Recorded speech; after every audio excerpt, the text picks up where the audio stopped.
In early 2022, in a town called Marlow Ridge, Ohio, I was sitting on the edge of my bed with my phone face down beside me like it was something dangerous. It was one of those nights where the air feels too still. My apartment was quiet except for the refrigerator humming and a car passing outside once in a while.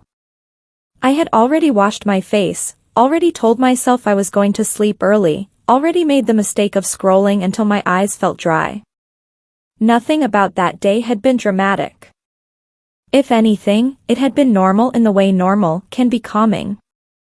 Work, errands, a couple messages from friends, the usual. I remember thinking, maybe things are finally settling down. And then my phone started ringing. Not a text. Not a notification. A full call. The screen lit up with a name I didn't expect to see there. A name I didn't even have saved with a heart or a nickname. Just a first name, plain, because I'd never thought I'd need to call him. Her boyfriend. I stared at it for a second too long, like I was waiting for the phone to correct itself. People don't call you out of the blue at almost midnight unless something's wrong. And in my head, something's wrong still meant simple things. A car broke down. Someone got sick. A fight happened and now someone needed a mediator. I picked up on the last ring. Hello? There was breathing on the other end. Not the normal kind. The kind that's uneven, like someone's been trying not to cry and failing. At first he didn't speak. I actually pulled the phone away from my ear and looked at it again, like I'd somehow answered the wrong call. Hey, I said again. Is everything okay? He made this small sound, like he was swallowing something sharp.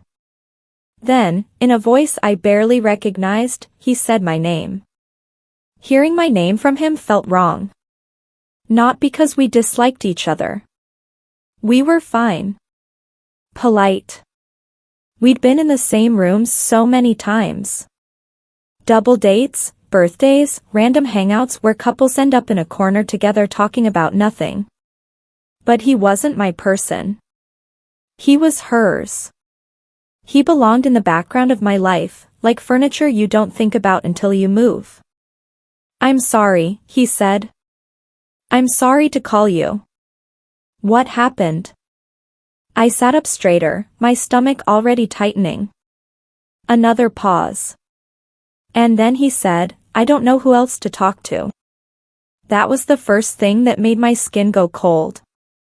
Because if he didn't know who else to talk to, that meant he wasn't calling me as a friend.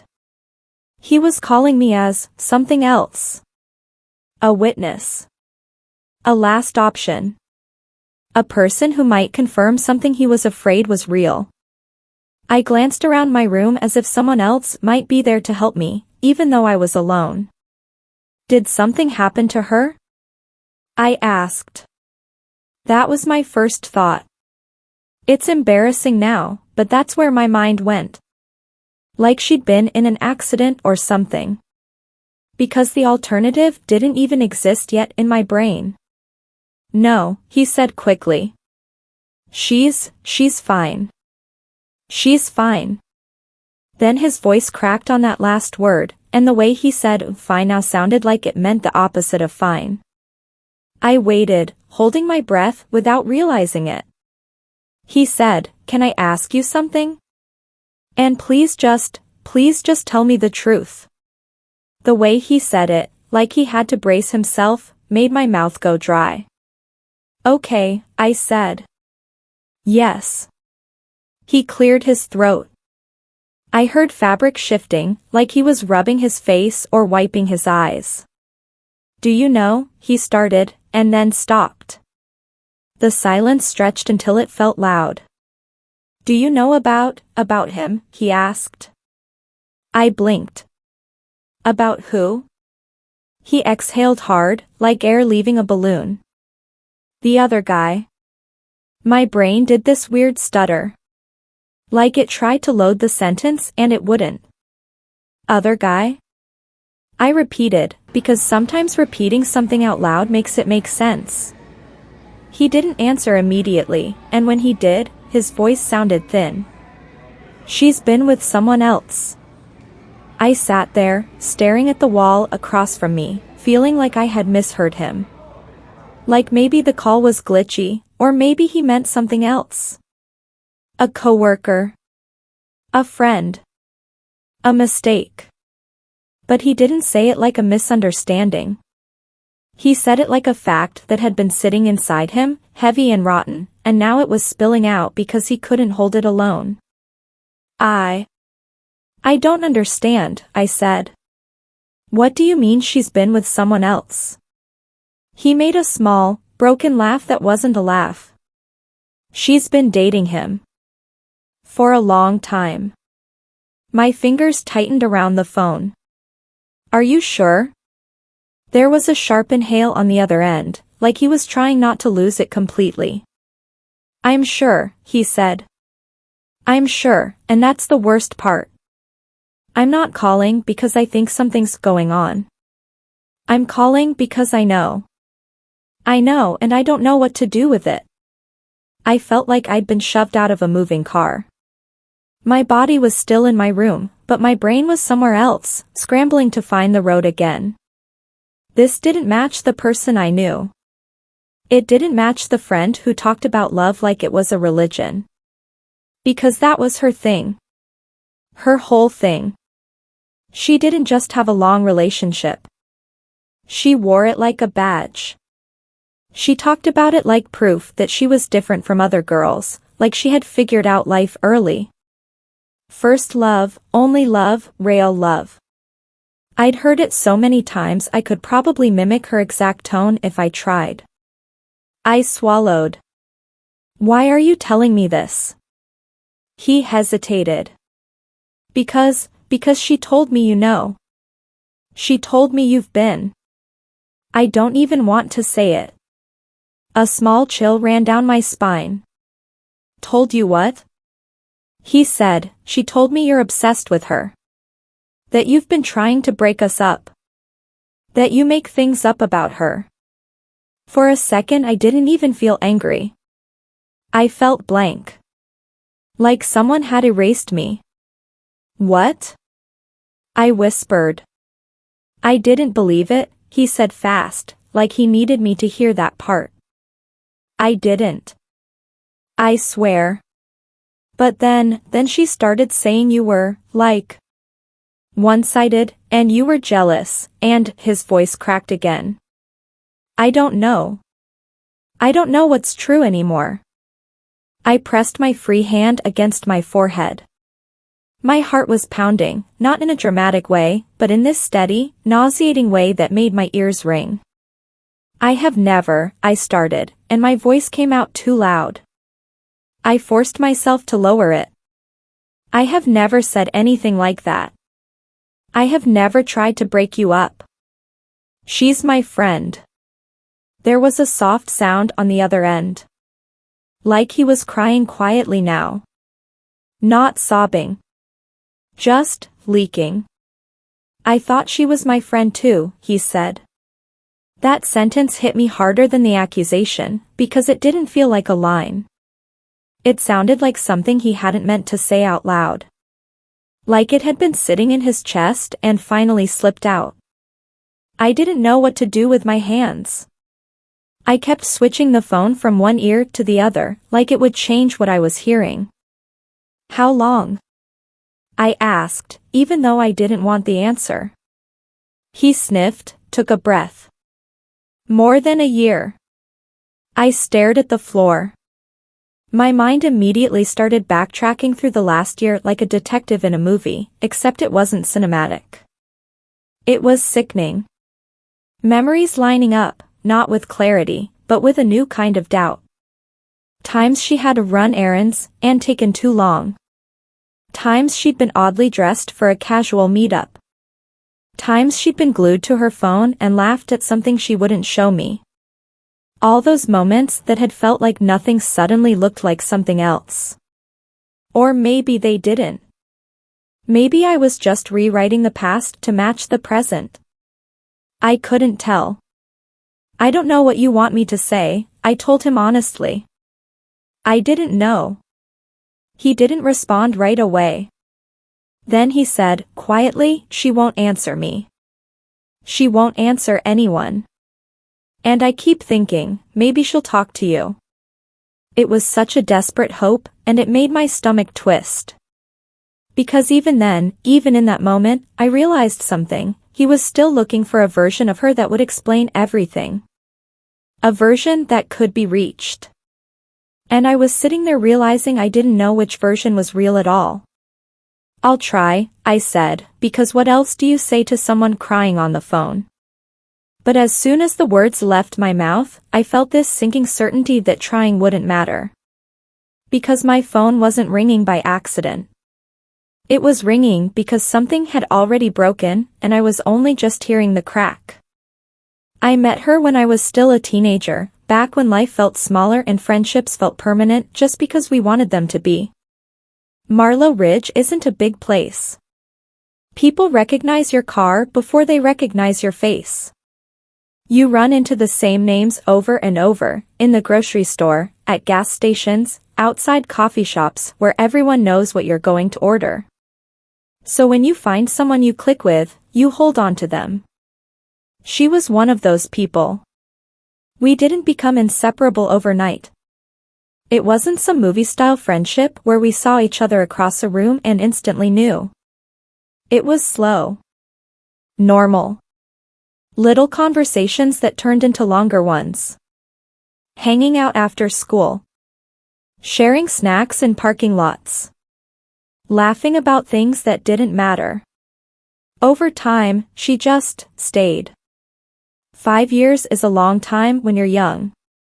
It's long enough to watch someone grow into an adult version of themselves. Long enough to build routines around them. Long enough that you stop remembering what life was like before they were part of it. And she felt safe. That's probably the word I would have used if you asked me back then. Safe. Not dramatic. Not unpredictable. She wasn't the kind of friend who disappeared for weeks or created chaos everywhere she went. She was steady. At least, that's what I believed. She always had stories, but not the kind that made you nervous. Mostly stories about her boyfriend. That relationship was like a centerpiece in her life, the thing she always came back to. If we talked about plans, somehow it involved him. If we talked about the future, he was in it. If we talked about love, she spoke like she was an expert. He's my first love, she'd say, almost like she was reminding herself. And my only one. I just know. At first, it was kind of sweet. I remember thinking, wow. That's rare. In a world where everyone seemed to be dating casually, breaking up, moving on, she acted like she had found something permanent early. It made her seem grounded. Sometimes she'd look at other couples we knew and shake her head like she was older than all of us. People don't take it seriously anymore, she'd say. They don't understand what commitment means. And honestly, I admired it. I wasn't in some perfect relationship. I'd had messy situations, confusion, short-lived things that never turned into anything real. So having a friend who spoke about love like it was solid and certain, it was comforting. Like proof that it could exist. We hung out a lot. Sometimes just the two of us, sometimes with other friends. There was a period where we were always together, birthdays, weekend trips, random afternoons driving nowhere. Eventually, our groups blended. My friends started including her. Her boyfriend would show up sometimes too. He was quiet, polite. The kind of guy who didn't try too hard to impress anyone. He seemed devoted in his own calm way, always making sure she got home, always checking in. Watching them together, you would have thought they were stable. Not perfect, but real. And she reinforced that image constantly. She spoke about him like he was the best thing that had ever happened to her. He knows me better than anyone, she'd say. He's been with me through everything. I don't care what anyone says, we're going to last. After a while, it became part of how I saw her. Not just as my friend. As the girl who had it figured out. And that mattered more than I realized at the time, because friendships in your early 20s are strange. Everyone is changing. Some people disappear. Some friendships become shallow. Some get complicated. But she stayed close. She texted me all the time. Sent me little updates about her day. Told me what annoyed her, what made her happy, what she wanted someday. I shared things back. Not everything, but enough. Enough that I trusted her. There were moments where she seemed almost too invested in being seen a certain way.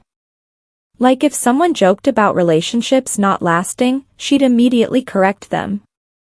Or if someone mentioned cheating, she'd look genuinely offended. I could never, she'd say. That's disgusting. I don't understand how people live with themselves. She said things like that so confidently that no part of me questioned her. Because why would I? When someone builds an identity around loyalty, you don't assume they're lying. You assume it's true. And she wasn't just talking. She acted like the long relationship was proof of her character. 7 years, she'd remind people. 7 years, like a shield. Like time automatically meant honesty. I remember one night sitting with her in my car, windows fogged up because it was cold outside. She was talking about how lucky she felt. I know people think it's boring, she said. But I love that we've only ever been with each other. I smiled, half joking. You make it sound like a fairy tale. She laughed softly. Maybe it is. It didn't seem like an act then. It seemed like a young woman proud of what she had. And because I was her friend, I was proud too. Over the years, I defended her without thinking. If someone said she could be a little self-centered, I brushed it off. If someone hinted that she liked attention, I said, no, she's just talkative. I didn't see anything dark. I saw someone who loved deeply, maybe too deeply, but genuinely. That's what I thought. The friendship became something I relied on in the background of my life. Someone to go to when I was bored, lonely, unsure. Someone consistent. Even when my world shifted, she felt like a constant. So when that phone call came years later, when her boyfriend's voice cracked on the other end of the line, what shocked me wasn't just what he was saying. It was the fact that it didn't fit the person I had built in my mind. Because if she wasn't who she claimed to be, then what exactly had I been standing beside for the last 5 years? And how long had I been calling it friendship without realizing something else was underneath? If you asked anyone in Marlow Ridge to describe her, I think the first thing they would have said wasn't her job or her hobbies or even her personality. They would have said, oh, that's the girl who's been with the same guy forever. It was almost like her relationship came before her name. And she liked it that way. Some people keep their love life private, like it's fragile or sacred. With her, it was the opposite. She wore it openly, like it was a title. Like it made her special. Not in a loud or arrogant way, at least not on the surface. More like, she needed it to be true. She talked about love the way some people talk about religion or destiny. Like it wasn't just something that happened, but something that proved something about her. I'm not like most people, she'd say sometimes, not directly, but implied. I'm not interested in games. I've always known what I wanted. Her boyfriend was always at the center of that story. Even when he wasn't physically there, he was present in the way she spoke. If we were eating lunch and someone mentioned dating apps, she'd wrinkle her nose. I couldn't imagine, she'd say. I'm so glad I never had to do that. If someone mentioned a breakup, She'd get quiet for a second, then say something comforting like, "You deserve better," but with an undertone of relief that it wasn't her. And then eventually, she'd circle back to him. "I'm just grateful," she'd say. "I found my person early." It was always early. Always rare. Always almost too perfect. At first, it was easy to listen to. When you're young, you want to believe in things like that. You want to believe that love can be simple, that someone can meet one person and just stay. So I let her talk. I nodded. I smiled. Sometimes I even felt jealous, not in a bitter way, but in a wistful way. Like, maybe I missed something. Maybe she figured out the secret. She made it sound effortless. And she repeated it so often that it stopped sounding like a relationship and started sounding like her brand. 7 years. First love. Only love. One true person. She would say those phrases like they were stitched into her. There were times she'd tell the story of how they got together, and even though I'd heard it before, she'd tell it like she was reminding herself of something. "It was so innocent," she'd say. "We were just kids. And you never wanted anyone else," someone would ask. She'd laugh like it was the easiest question in the world. No. Never. I remember her saying once, "I don't understand how people cheat. If you love someone, you just don't do that." Her voice had this certainty to it, like she was above the messiness of everyone else. Like she'd made a choice that other people were too weak to make. It made people admire her. Girls our age would listen and sigh. Must be nice. Goals. So rare. And she would smile, small and humble, like she wasn't feeding off it. But looking back, I think she was. Because every time someone praised her relationship, it was like they were praising her character. Like being loyal made her pure. And she wanted to be seen that way. Even around me, when it was just the two of us, she talked about him constantly. Not always in romantic gushes, but in these little reminders. "He's the only person who really knows me. He's been there longer than anyone. I can't imagine starting over." Sometimes she'd talk about marriage, casually, like it was inevitable. "We're not in a rush," she'd say. "But it's going to happen." And I believed her. I never saw her question it. I never saw her seem uncertain. If anything, she seemed almost proud of how fixed her life was. It made her feel older than the rest of us. Like she had something stable while everyone else was still figuring things out. There was also something protective in the way she told the story. Like she needed people to know it wasn't just a boyfriend. It was her first. Her only. Her true love. That phrase always made me pause a little, even back then. True love. It's such a heavy thing to claim when you're barely an adult. But she said it with so much confidence that I didn't question her. And when you hear someone repeat something enough times, you start accepting it as fact. It became part of the atmosphere around her. She was the devoted one. The loyal one. The girl who didn't mess around. The girl who would never betray anyone. I think that's why, when her old friend group drifted away, I didn't immediately suspect something dark. I thought maybe they were jealous. Maybe they didn't understand her. Maybe they were immature. Because in my mind, she was steady. She was committed. She was different. She even talked like she was frustrated with how modern relationships worked. "People treat love like it's disposable," she'd say. I could never be with someone who didn't take it seriously. Sometimes she'd look at me with this softness, almost pity. "You'll understand one day when you find the right person," she'd tell me. Like she was speaking from a place of certainty. And I wanted to believe her. I wanted to believe that someone could build a life around love and loyalty and actually mean it. So I never questioned the way she seemed almost obsessed with the image of herself as devoted. I didn't ask why she needed to say it so often. I didn't ask why it felt like she was convincing the room every time. I just accepted it as who she was.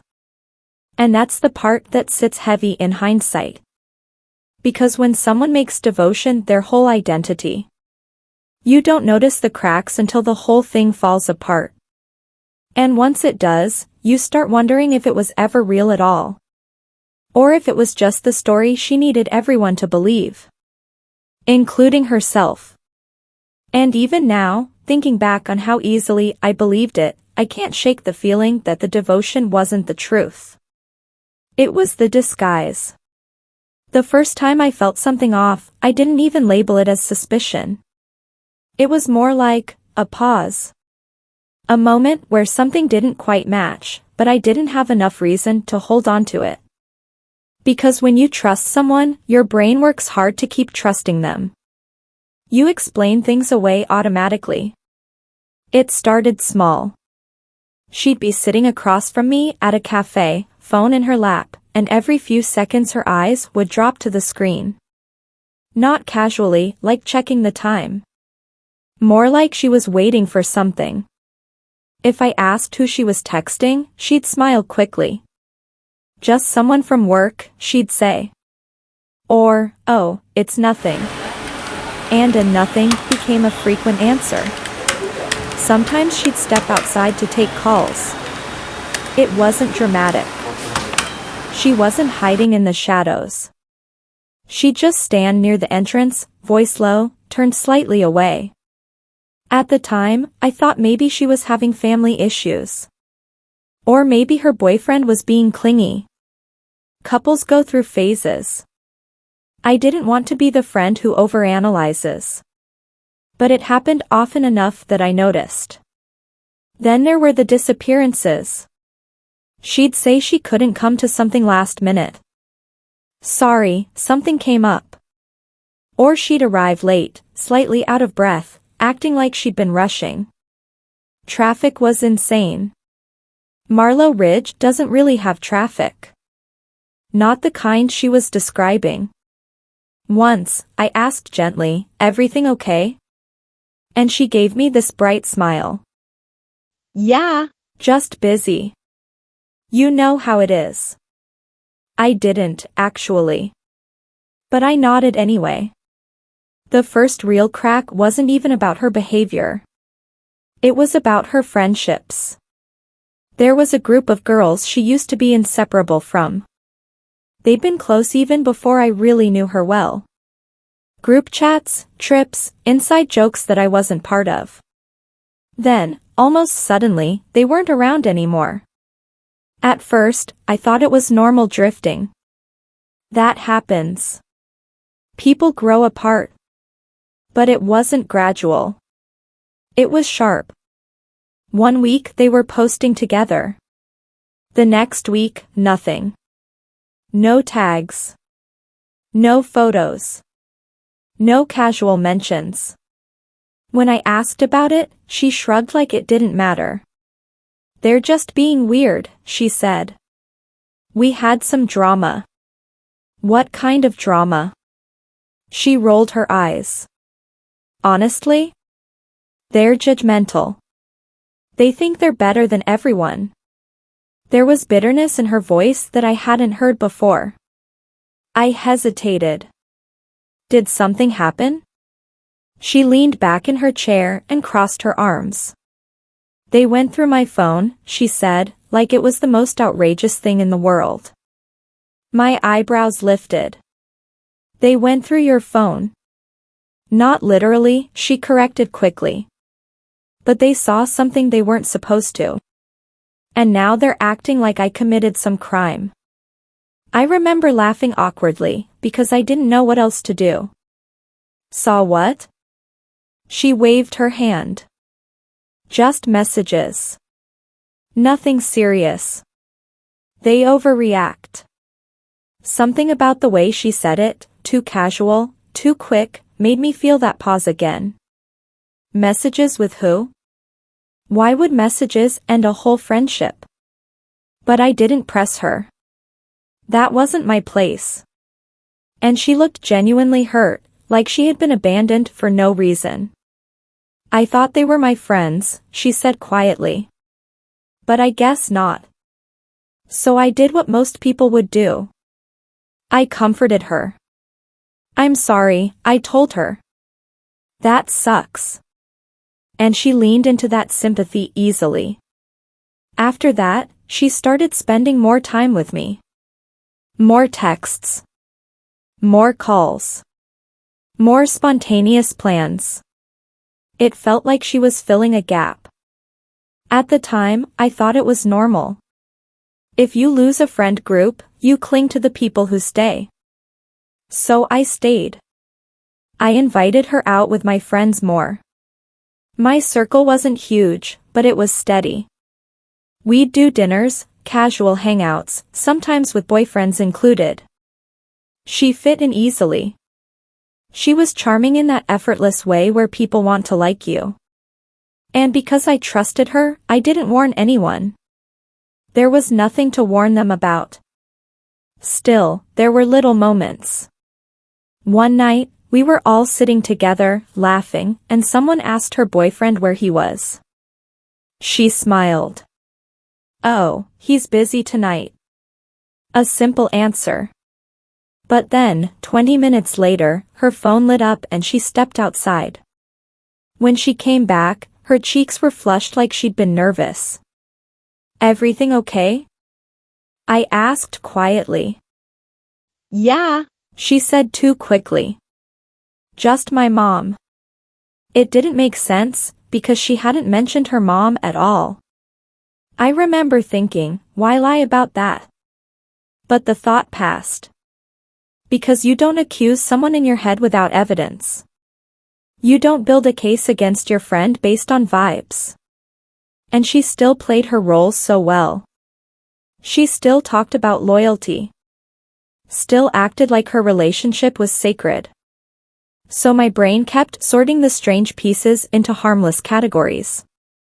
Busy. Stressed. Misunderstood. Nothing serious. But the absences continued. The secrecy deepened in ways that were hard to describe without sounding paranoid.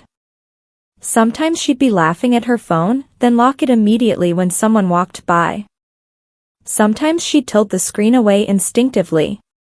Once, we were shopping together and a name popped up on her screen. A male name I didn't recognize. She flipped the phone over so fast I almost thought I imagined it. I didn't ask. I didn't want to be intrusive. And honestly, I didn't want the answer. Because asking would mean admitting something was wrong. And if something was wrong, it meant the version of her I believed in might not exist. It was easier to stay in the comfortable story. The devoted girlfriend. The misunderstood friend. The girl with the fairy tale love. The cracks were there, but they were thin enough to ignore. Until the night her boyfriend called me crying, and suddenly every crack felt like it had been there all along, just waiting for the right pressure to split open. After her old friend group disappeared from her life, it was like she needed somewhere else to land. And somehow, that place became me.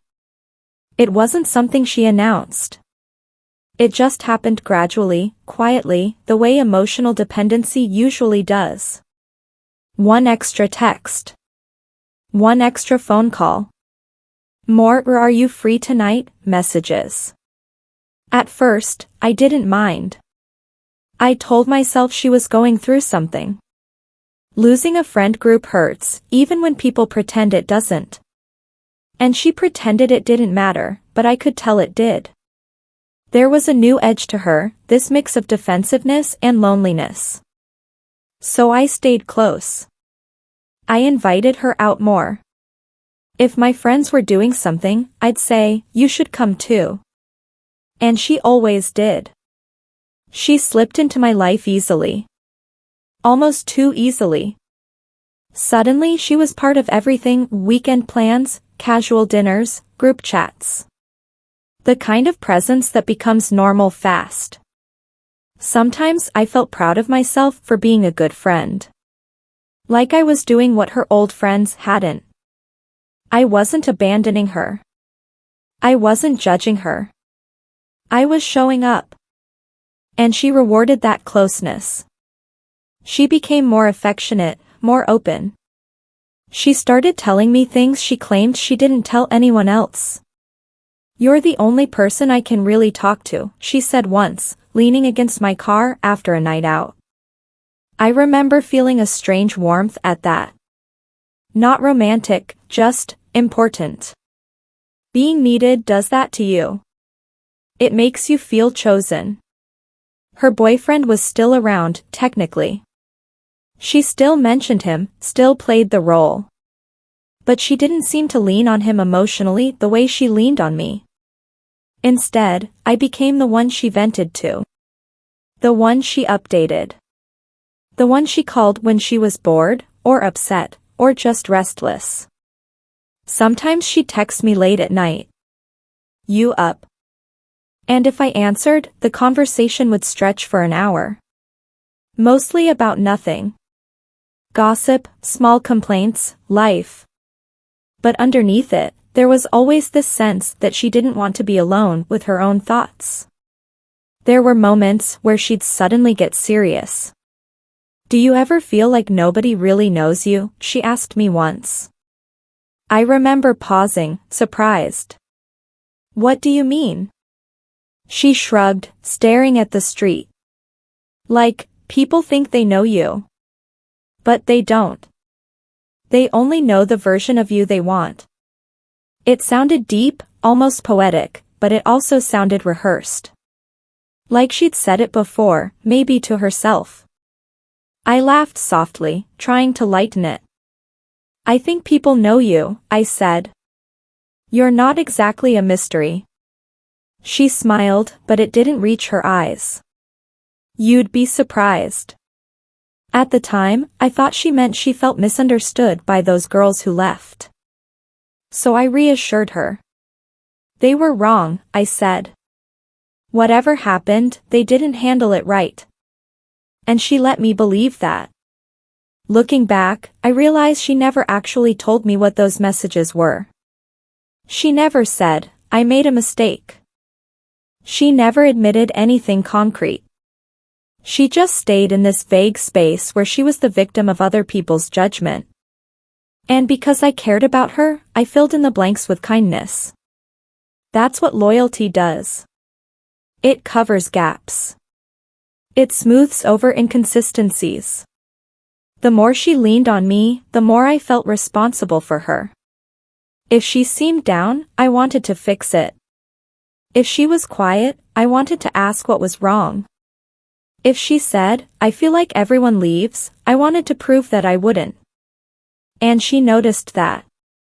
She was good at noticing. Sometimes she'd cling in small ways. Like linking her arm through mine in public. Or saying, "Promise you won't disappear like everyone else." I'd laugh and say, "I'm not going anywhere." And I meant it. Because I thought friendship was simple. I thought being there was enough. My friends accepted her too. They didn't know her history. They only knew the version I brought into the group. She was fun, charming, talkative. She knew how to make people like her quickly. And I liked seeing her included. It felt like I had done something good. But there was also a subtle shift in the balance. She started taking up more emotional space. Conversations always circled back to her. If something happened in my life, she'd listen, but briefly, then redirect. "Yeah, that's hard," she'd say. "But honestly, you know what I've been dealing with." And suddenly we were back in her world again.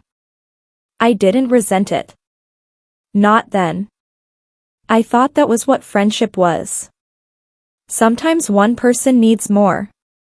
But there were moments where I felt slightly drained, like I was carrying something I didn't fully understand.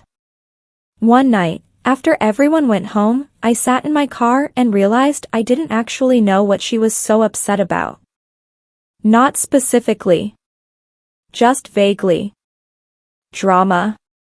Misunderstanding. People being unfair.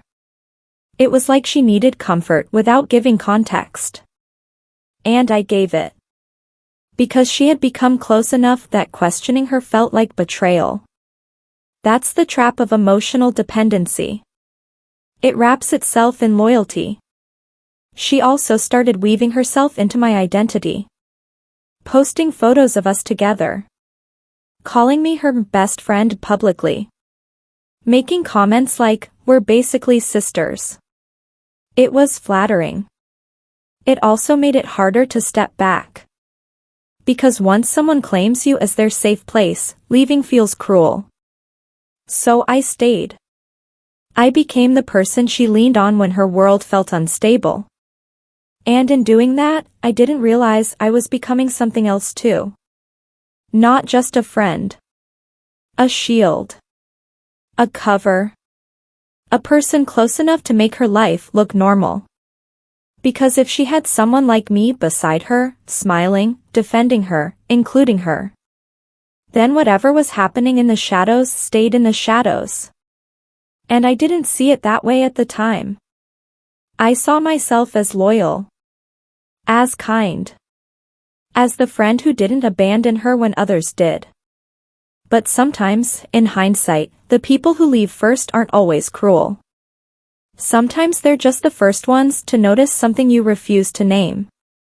And the closer she got to me, the more I started to wonder, what exactly had I become in her story without realizing it? After that phone call, after hearing her boyfriend's voice crack through the speaker, I didn't sleep. I lay there in the dark, staring at the ceiling, replaying everything. Every conversation. Every moment that felt normal. Every moment that didn't. And the worst part wasn't even the betrayal itself yet. It was the realization that other people might have known before I did. That possibility sat in my chest like a weight. Because once you start questioning someone, you don't just question them. You question yourself. How did I not see it? What did I miss? The next day, I couldn't keep it contained. I didn't know what to do with the information, so I did the only thing I could think of. I reached out to someone who used to be close to her. One of the girls from her old friend group. We weren't enemies, but we weren't close either. More like acquaintances who shared history through her. I hesitated before sending the message. I typed, erased, typed again. Finally, I wrote something simple. "Hey, can I ask you something? It's about her." She responded faster than I expected. "Yeah, what's going on?" My throat tightened even though it was just text. "I got a call from her boyfriend last night," I wrote. "He said some things. I'm confused." There was a pause. Then, "Oh. Just that. Oh." Like she already understood. My stomach dropped. "Did you know something?" I asked. Another pause. Then she replied, "I don't even know where to start." That sentence made my hands go cold. Because it confirmed what I didn't want confirmed. I stepped outside onto my tiny balcony, the air sharp against my face. I needed space to breathe. "What do you mean?" I typed.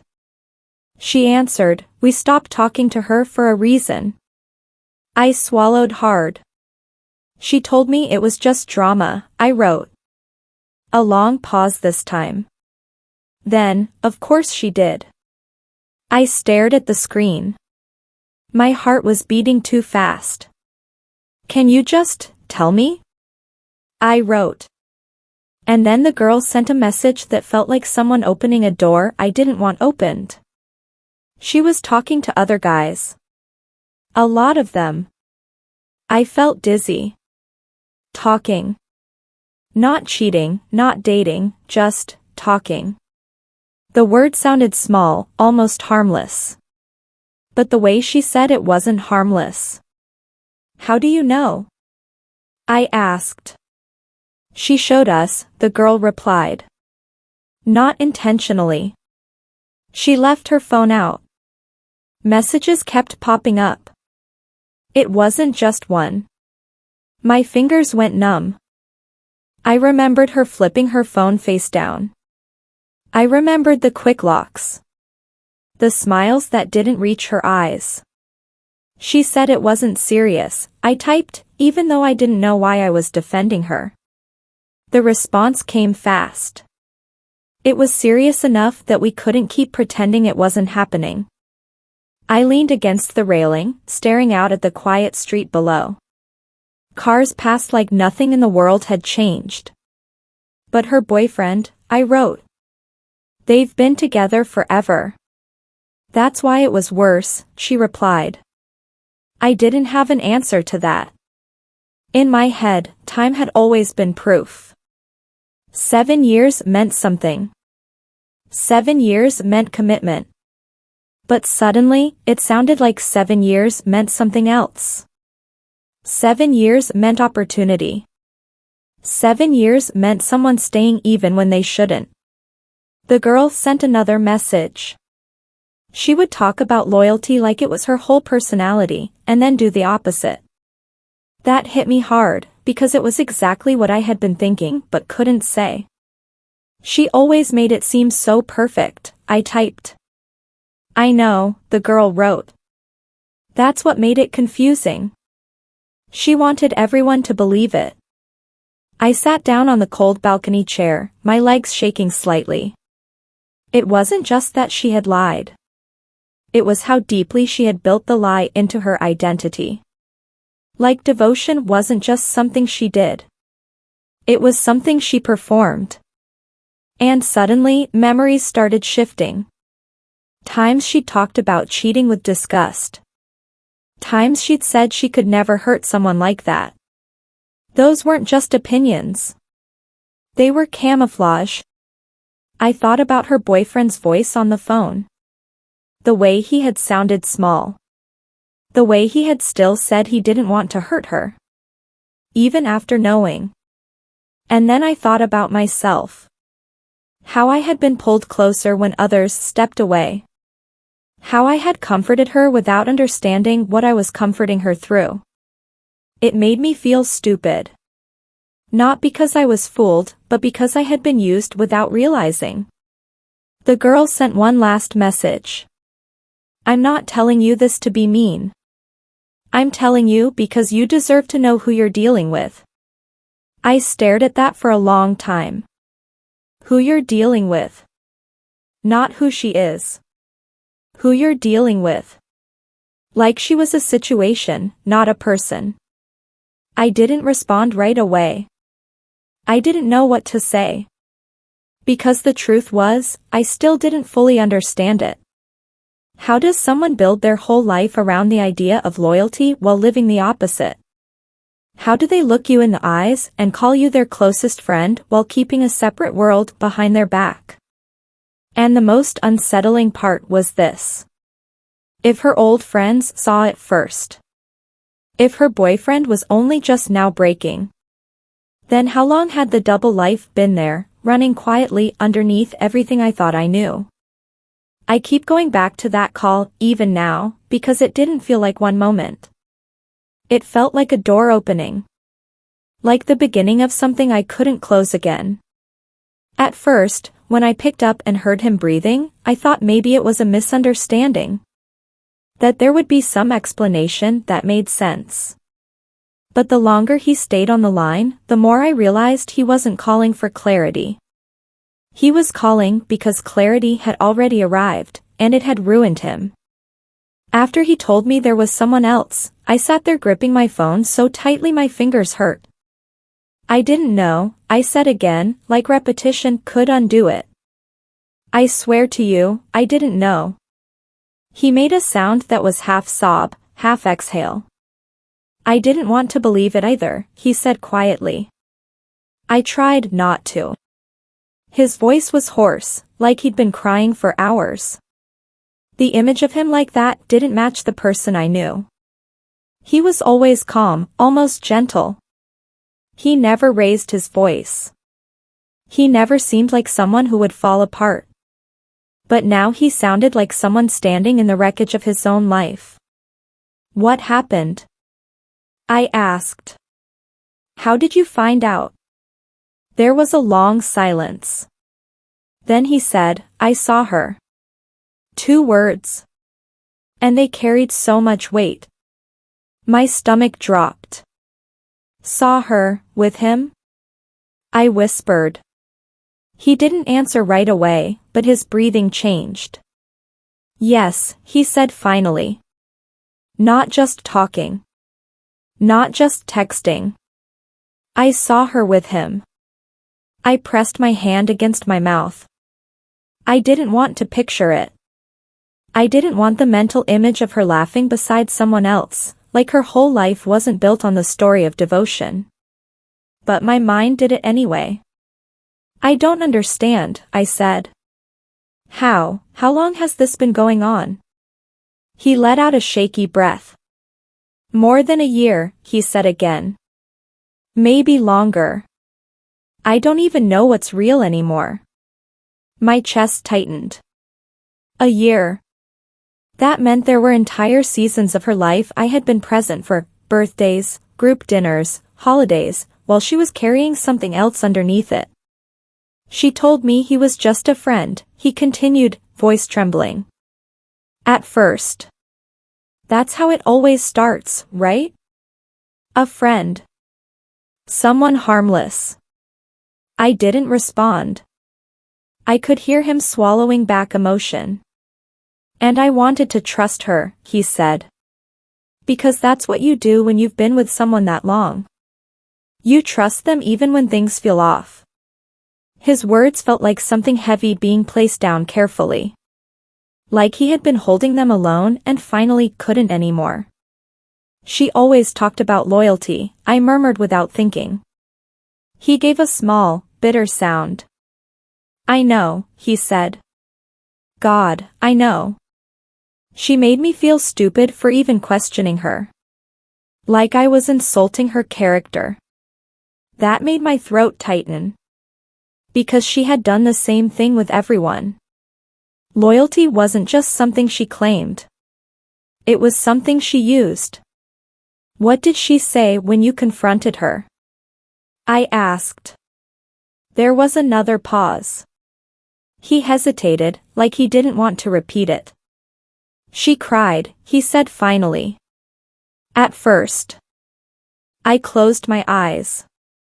Of course she did. She said she was overwhelmed, he continued. That she didn't know what she was doing. That it didn't mean anything. His voice cracked. And then she got angry. Angry. That stood out to me.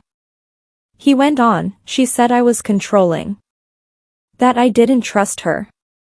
That I was looking for reasons to ruin things. I felt a cold wave move through me. It was familiar language. Deflection. Making the betrayed person feel guilty for noticing betrayal. And then she said, he stopped. My heart pounded. She said what? He inhaled sharply. She said you were obsessed with her. The words landed like a slap. I sat up straight, stunned all over again. She told me you had feelings for her, he said. That you were always jealous. That you were making things up about her. My mouth went dry. I couldn't even find anger yet. It was too surreal. She said I was a one-sided lover, he added quietly, like it hurt him to say it. I stared at the wall, my brain scrambling. That's not true, I said immediately. That's not even close to true. I know, he said quickly. I know. I didn't believe it. I swear. I didn't know what to believe anymore. She was saying everything so confidently. I felt humiliated in a way that was hard to explain. Not because I cared what she accused me of romantically, but because she had thrown me into the mess to protect herself. She had used my name like a distraction. Like a shield. I've defended her, I said softly, mostly to myself. He didn't respond, but I could hear him crying now, quietly. I don't want to ruin her life, he whispered suddenly. That made me freeze. What? I don't want to destroy her, he said again. Even now. I couldn't understand it. Even with everything, he was still protecting her. Why? I asked, the question slipping out before I could stop it. He let out a long breath, almost a sigh. Because I still love her, he said. It was simple. Honest. Devastating. 7 years doesn't disappear overnight. Even betrayal doesn't erase history cleanly. It just stains it. I should hate her, he continued. Everyone would understand if I did. But I don't. I'm just broken. His voice fell apart on that last word. I sat there, helpless. I didn't know what to say to someone grieving a person who was still alive. Because that's what it sounded like. Grief. Not anger. Not revenge. Just grief. She won't answer me, he said suddenly. She won't answer anyone. I don't even know where she is right now. I thought of my unanswered calls. My unread texts. The silence. It felt intentional now. Not avoidance out of shame. Avoidance out of control. Like she could vanish and let everyone else hold the mess. Did she tell him? I asked quietly. The new guy. He inhaled sharply. No, he said. He doesn't know about me. Not really. My stomach twisted. So she's still doing it, I whispered. He didn't answer, but his silence was an answer.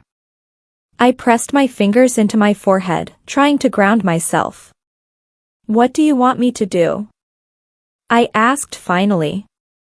There was desperation in his voice when he spoke. I don't know, he admitted. I don't know what I want.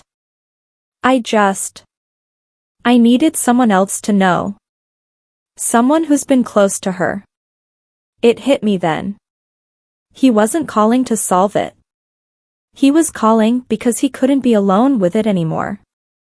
Because when you're betrayed, the isolation is almost worse than the betrayal itself. I feel like I'm losing my mind, he whispered. Like I made up 7 years of my life. My throat tightened. I understood that feeling more than I wanted to. Because in a different way, I felt it too. Not romantically. But personally. Friendship is its own kind of trust. And suddenly, I wasn't sure what I had been part of. I'll try to reach her, I said again, though the words felt hollow. He let out another shaky breath. Thank you, he murmured. Then, after a pause, he said something so small I almost missed it. I'm sorry you got dragged into this. That apology hurt more than anything else, because he was the one bleeding and still thinking of others. The call ended shortly after that. I sat there in the dark, phone still against my ear even after the line went dead. The room felt different. Like the air had shifted. Like something invisible had been exposed. And the strangest part was, even with all of it laid out, even knowing there was another man, another relationship, another life, I still couldn't fully connect it to her face. I still couldn't understand how someone could speak of devotion so often, so loudly. while living in complete contradiction. And as I stared at the silent screen of my phone, I realized the call wasn't the end of something. It was the beginning of seeing her clearly. Or maybe, the beginning of realizing I never had. After the call ended, I just sat there for a long time. My phone felt heavy in my hand, like it wasn't an object anymore, but a piece of something toxic I didn't know where to put down. I kept replaying his voice. The pauses. The crying. The way he said her name like it still meant comfort, even while it was destroying him. And then, almost automatically, I did what I always did when something felt wrong. I reached out to her. I called. It rang until voicemail. I called again. Nothing. I told myself she was asleep. It was late. Maybe she'd wake up and see the missed calls and explain everything. Maybe there was some misunderstanding. I didn't even fully believe that, but my mind kept trying to find an escape hatch. I sent a text. Hey. Are you okay? Call me when you can. It looked innocent on the screen. Like any other message. But my hands were shaking when I pressed send. Minutes passed. No typing bubbles. No reply. The next morning, I woke up with that sick feeling still sitting in my chest. Like I had swallowed something sharp in my sleep. I checked my phone immediately. Nothing from her. I stared at the blank notifications for a moment, then called again. The strangest part of everything wasn't even the cheating. It wasn't even the lies layered on top of years. It was what came after. The way the person who had been hurt the most was still the one trying to soften the damage. After a couple days of silence from her, her boyfriend called again.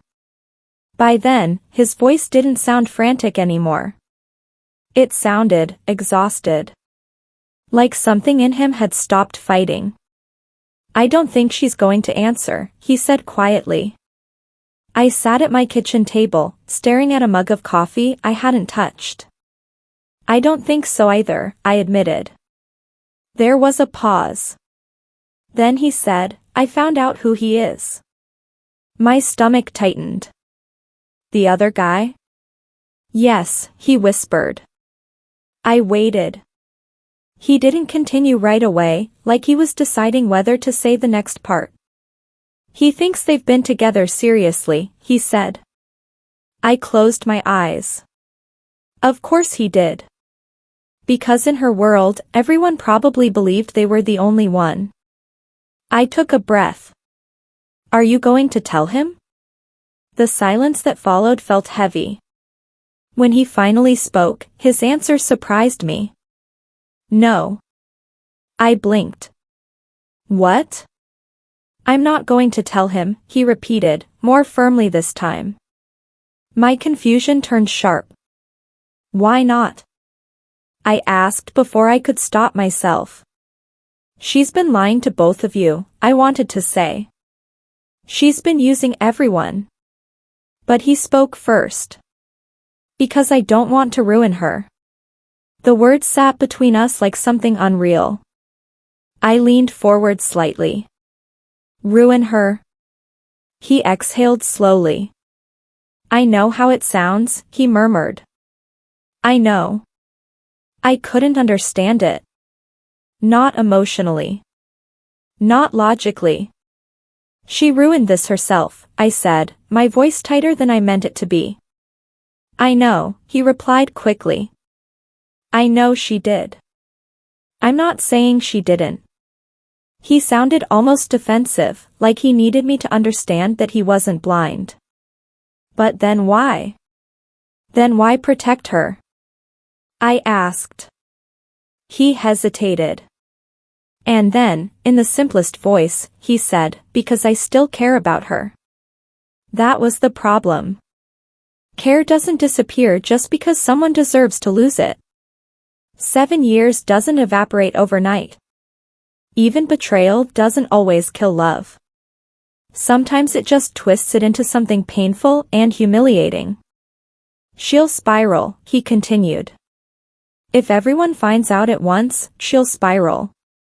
She's not stable. I frowned. I didn't know what that meant. Was it guilt? Was it an excuse? Was it something real? She didn't seem unstable when she was doing all this, I said quietly. There was another pause. She's good at hiding things, he murmured. That sentence hit me hard, because it was so simple. Good at hiding things. That was the most accurate description anyone had given. He went on, I don't want people to hate her. I almost laughed. Not because it was funny. Because it was impossible. She lied to you, I said. She lied to him. She lied to me. And you're worried about people hating her? His voice cracked slightly. I don't want her life to be destroyed because of this. Destroyed. As if it wasn't already destroying other people. I felt frustration rising, but underneath it, something else. Sadness. Because I could hear it in him. This wasn't strength. It wasn't forgiveness. It was attachment. It was the kind of emotional bond that stays even when it shouldn't. The kind that makes people protect the person hurting them because it feels easier than accepting the truth. You don't owe her protection, I said softly. He didn't answer. I could hear his breathing. Then he said, maybe I do. That made my chest tighten. Maybe I do. Like loyalty was a debt. Like love was an obligation no matter what it cost.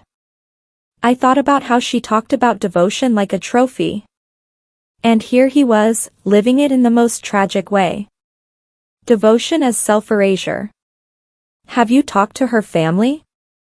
I asked, trying to be practical. No, he said quickly. No. I don't want to involve anyone else. Of course. Keeping it contained. Keeping her safe. Keeping the lie quieter. It was like he was still playing his role, the steady boyfriend, the protector. Even as everything collapsed. She doesn't deserve this kind of mercy, I said before I could filter it. He was silent for a long moment. Then he whispered, maybe not. But I don't know how to stop. That honesty startled me. Because it revealed something deeper than the cheating. It revealed the imbalance. She had been living a double life, and he was still holding the weight of her consequences. Even now. I thought about the other guy. Walking around believing he was in a real relationship. Believing she was loyal. Believing her version of love. And I understood, suddenly, why her old friends walked away. Because the longer you stay near someone like that, the more you become part of the cover-up. Even unwillingly. Even silently. You're asking me to keep this quiet, I said carefully. I'm not asking, he replied quickly. I don't know what to do. But it felt like asking. It felt like a moral weight being passed into my hands. If I stayed silent, I was complicit. If I spoke, I would become the villain in her story. And she was already proving she could rewrite stories easily. I stared at the table, at my untouched coffee, at the normalcy of my kitchen against the abnormality of everything we were discussing. This isn't fair, I said quietly. No, he agreed. His voice was small. It's not. Another pause. Then he said something that made my stomach twist. I keep thinking, maybe she'll come back. Maybe she'll explain. Maybe this is just a phase. A phase. Like betrayal was weather. Temporary. Something survivable. I realized then that part of him was still reaching for the version of her he loved. The loyal girl. The true love story. The person everyone thought she was. And maybe that was why he couldn't expose her. Because exposing her would mean admitting she never existed. When the call ended, I sat there for a long time, feeling caught between honesty and harm. Because the truth was sitting in my hands now, heavy and sharp. And the person who had been betrayed most was still asking the world, in silence, not to break her. And I couldn't stop wondering. If even betrayal wasn't enough to make him let go. What chance did the rest of us have of seeing her clearly? In the weeks that followed, nothing exploded the way you might expect. There was no dramatic confrontation in the street. No public confession. No clear ending. Just silence. And a slow unraveling. She never responded to my calls. Not once. Her boyfriend stopped reaching out after a while too. Not because things were resolved, but because there was nothing left to say. His voice sounded emptier each time until eventually it wasn't there at all. Life in Marlow Ridge kept moving like it always does. People went to work. Couples went out to dinner. Friends posted photos like nothing was wrong. And somewhere inside all of that, I carried this strange knowledge that felt too heavy for how ordinary everything looked. At first, I thought the betrayal would feel sharp and clear. Like anger. Like closure. But it didn't. It felt more like confusion that refused to settle. Because the hardest part wasn't even what she did. It was realizing how easily someone can build an identity out of a lie.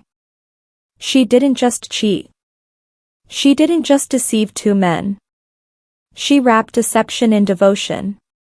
She made loyalty her entire personality, and then used that personality as armor.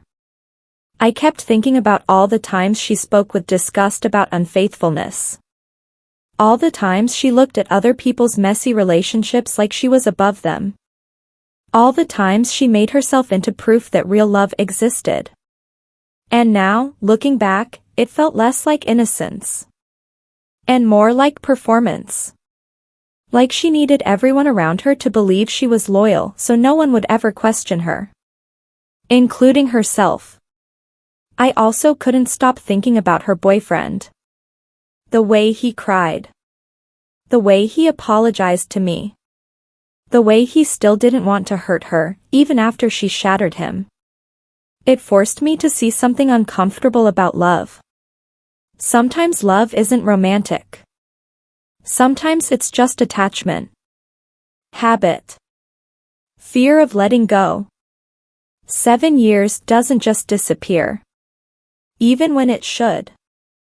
And watching him protect her even as she vanished made me realize how betrayal doesn't always end things cleanly. Sometimes it traps people deeper. I wondered what it had done to him, the way it was already doing something to me. Because I wasn't just losing her as a friend. I was losing my ability to trust what people present. I kept replaying memories with a new lens. Was she ever real with me? Did she ever mean any of it? Or was I just another role in the story she was telling herself? That thought haunted me more than anger ever could. Friendship betrayal is quiet. It doesn't come with obvious rules the way cheating does.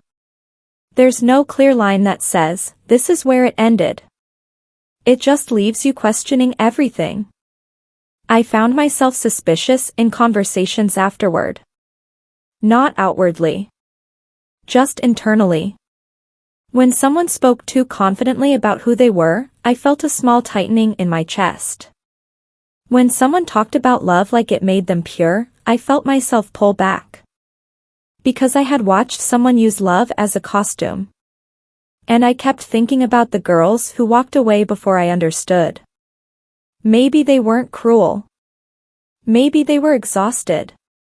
Maybe they saw what I didn't want to see.